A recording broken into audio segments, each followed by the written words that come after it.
Mi nombre es Ángela Gómez y regreso con ustedes para las noticias de Directo América. Vamos a los titulares. El expresidente francés Nicolas Sarkozy salió de prisión, liberado bajo estricta vigilancia mientras apela su condena a 5 años de cárcel por conspirar para obtener fondos para su campaña electoral de 2007 en Libia, a través del fallecido Muammar Gaddafi. Tenemos reporte. En India, 8 personas murieron en una explosión cerca del emblemático Fuerte Rojo de Nueva Delhi. Hay al menos 19 heridos y al menos 6 vehículos y 3 mototaxis se incendiaron. Y Donald Trump recibe en la Casa Blanca al líder sirio Ahmed al-Sharaa.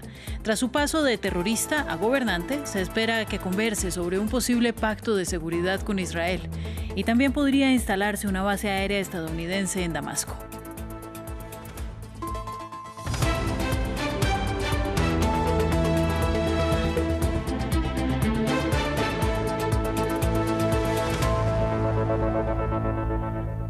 Nicolas Sarkozy fue liberado de la prisión de la Santé 20 días después de su encarcelamiento, tras el fallo del Tribunal de Apelación de París a favor de su libertad bajo fianza, mientras se tramita su apelación en caso de financiación de Libia a su campaña presidencial del 2007.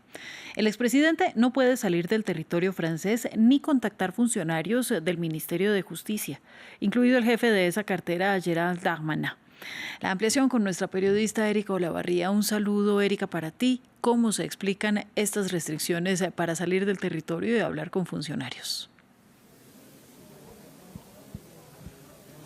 Sí, buenas tardes, Ángela. Primero, la de salir del territorio, pues justamente se considera que él, si sale de Francia, podría entrar en contacto con sus co-detenidos en esta causa y quizás entrar con ellos en concertación o sufrir presiones de su parte. Y la de entrar en contacto con los funcionarios del Ministerio de Justicia, entre ellos el propio ministro, primero por lo polémico que fue la visita de Gérald Darmanin a la prisión para visitar en octubre al expresidente Sarkozy, un momento muy complicado. Recordemos, incluso el fiscal general dijo que esto iba contra la separación de poderes en Francia y podía afectar la necesaria serenidad que requiere la justicia. Y también un grupo de abogados denunció al ministro de Justicia, pues consideraban que había conflicto de interés. Pero además recordemos que Nicolas Sarkozy ha sido ya condenado en otra causa conocida como las escuchas por intentar sobornar a un miembro del Poder Judicial a cambio de información sobre otro caso en el que él estaba encausado y a cambio ayudarlo a conseguir un alto puesto en Montecarlo. Pues entonces, para evitar todo eso, se le ha dado esta libertad, pero con estas condiciones. Nicolas Sarkozy salió rápidamente de la cárcel y llegó aquí a su casa, que se encuentra a mis espaldas en ese pasaje, a diferencia de lo que ocurrió cuando él entró en prisión, que recordemos salió caminando de la mano de sus hijos y junto a su esposa. Esta vez él entró rápidamente y hasta ahora no ha habido declaración. Se dijo que quizás su esposa iba a hablar, pero por el momento nadie sabe nada de Nicolas Sarkozy, que regresó rápidamente con su entorno familiar. Ahora, hablemos, Erika, entonces de las reacciones a esta liberación que se ha producido hoy.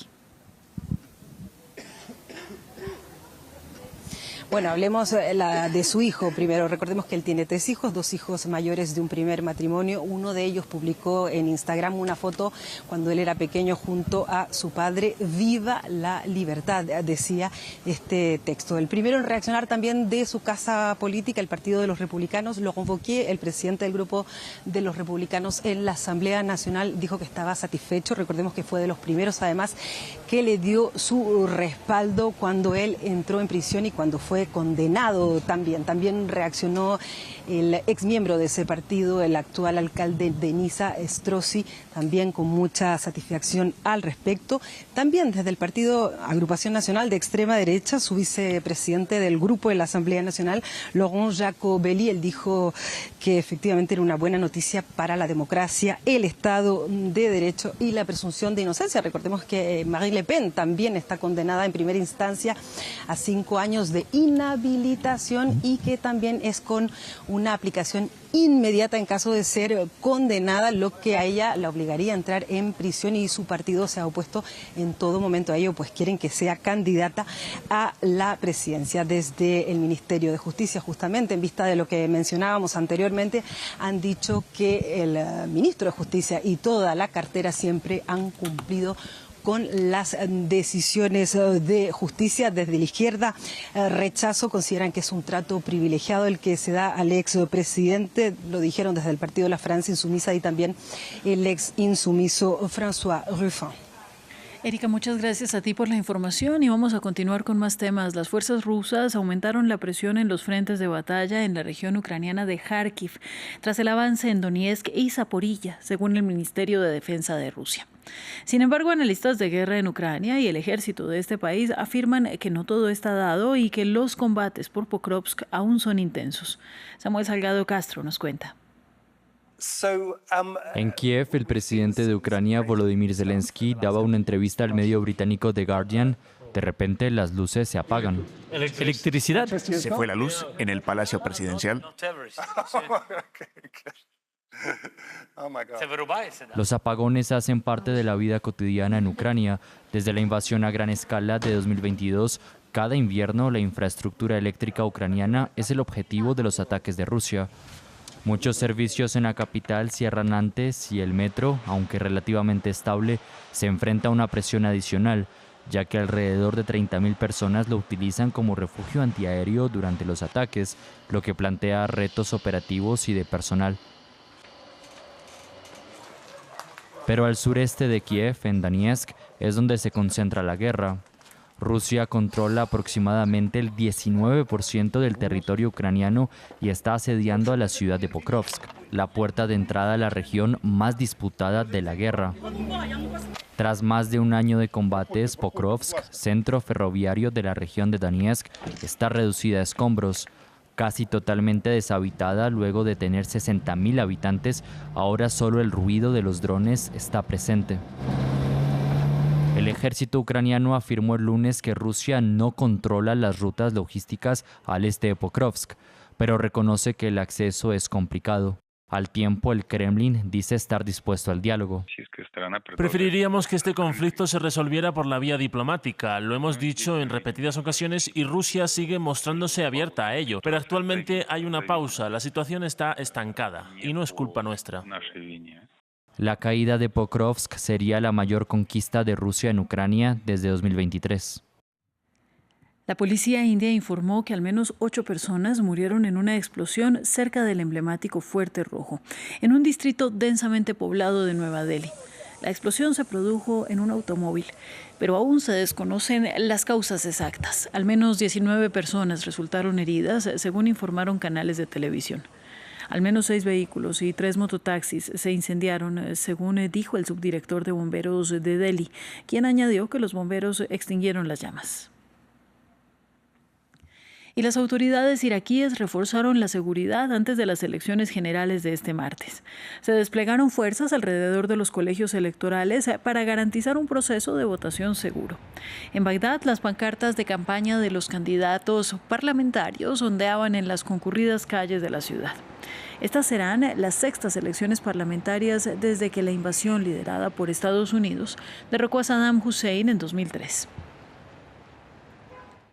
Más noticias. El presidente Donald Trump recibirá en la Casa Blanca al líder sirio Ahmed al-Sharaa, de 42 años, marcando el primer año del rebelde convertido en gobernante tras encabezar la embestida que llevó a la caída de Bashar al-Assad. Será la primera visita de un presidente sirio a la Casa Blanca, 6 meses después de su primer encuentro en Arabia Saudita y pocos días después de que Washington anunciara que el exmiembro de Al-Qaeda ya no figuraba en la lista de terroristas globales especialmente designados. Estados Unidos está mediando en las conversaciones entre Siria e Israel sobre un posible pacto de seguridad.